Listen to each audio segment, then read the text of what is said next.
Hello friends, எல்லோரும் எப்படி இருக்கீங்க? இன்றைக்கி நம்ம கிச்சனில் ஒரு சிம்பிளான குயிக்காக செய்யக்கூடிய ஒரு காரசாரமான ரசம் எப்படி செய்கிறதுன்னு பார்த்துடலாம். ரசம் எல்லாருக்குமே ரொம்ப பிடிக்கும். நம்ம என்ன தான் ஹெவியாக சாப்பிட்டாலும் கடைசியாக கொஞ்சமாக ரசம் ஊற்றி சாப்பிட்டா அந்த மீலே கம்ப்ளீட் ஆன மாதிரி இருக்கும். அப்படிப்பட்ட ஒரு சூப்பரான ரசத்தை எப்படி செய்கிறதுன்னு பார்த்துடலாம். ஒரு மிக்சி ஜாரில் ஒரு 3 ஸ்பூன் அளவு குருமிளகு சேர்த்திக்கோங்க, 1.5 ஸ்பூன் சீரகம், 1/4 ஸ்பூன் அளவுக்கு வெந்தயம், அடுத்ததாக 2 வரமிளகா எல்லாத்தையும் சேர்த்து கொஞ்சமாக அரைச்சி எடுத்துக்கலாம். இதோ இந்த அளவுக்கு இருந்தால் போதும். அடுத்ததாக மிக்சி ஜாரில் ஒரு 12 சின்ன வெங்காயம் சேர்த்திக்கலாம், 4 பல் பூண்டு, ஒரு பச்சை மிளகு சேர்த்திக்கலாம். அடுத்ததாக இஞ்சி ஒரு 3 துண்டு சேர்த்திக்கலாம், சின்னதாக கட் பண்ணி சேர்த்திக்கோங்க. இது எல்லாத்தையும் சேர்த்து கொரப்பாக அரைச்சி எடுத்துக்கலாம். இந்த அளவுக்கு இருந்தால் போதும்.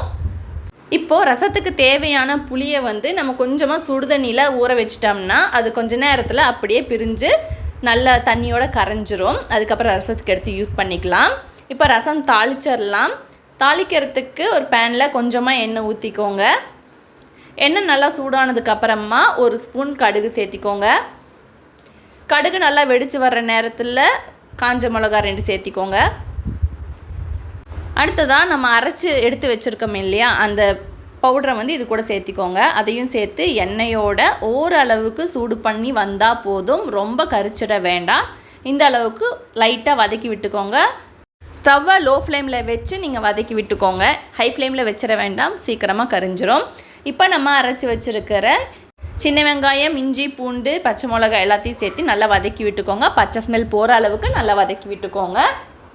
அடுத்ததாக கொஞ்சமாக கருவேப்பிலையை சேர்த்திட்டு ஒரு 1/4 ஸ்பூன் மஞ்சத்தூளியும் சேர்த்து நல்லா வதக்கி விட்டுக்கோங்க.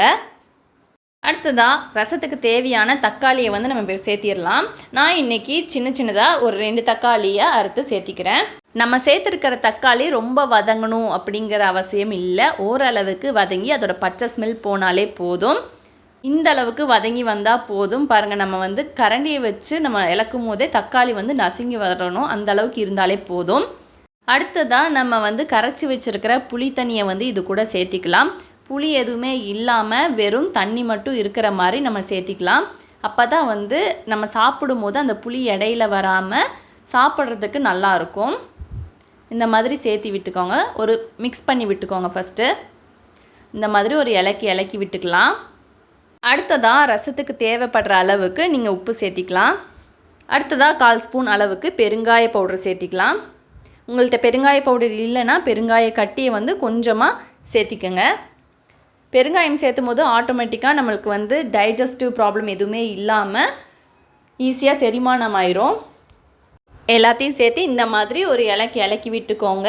இப்போது ரசத்துக்கு தேவையான தண்ணியை நீங்கள் ஊற்றிக்கலாம். நான் இன்றைக்கி ஒரு 1/2 டம்ளர் அளவு தண்ணி ஊற்றிக்கிறேன்.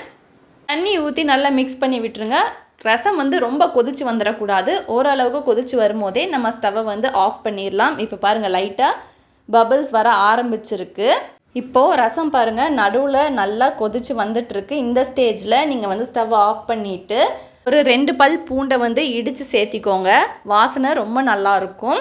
கடைசியாக கை நிறைய கொத்தமல்லி தலை எடுத்து மேலாப்பில் தூவி விட்டு ஒரு 10 நிமிஷத்துக்கு மூடி போட்டு நீங்கள் க்ளோஸ் பண்ணி வச்சுட்டு அதுக்கப்புறம் சர்வ் பண்ணுங்கள். நீங்கள் இதுக்கு முன்னாடி இந்த மாதிரி ரசம் ட்ரை பண்ணல அப்படின்னா ஒரு டைம் இந்த மாதிரி ரசம் ட்ரை பண்ணிவிட்டு எப்படி இருக்குன்னு நம்ம கமெண்ட் செக்ஷனில் கமெண்ட் பண்ணுங்கள். நம்ம சேனல் பிடிச்சிருந்தா சப்ஸ்கிரைப் பண்ணுங்கள், லைக் பண்ணுங்கள், ஷேர் பண்ணுங்கள்.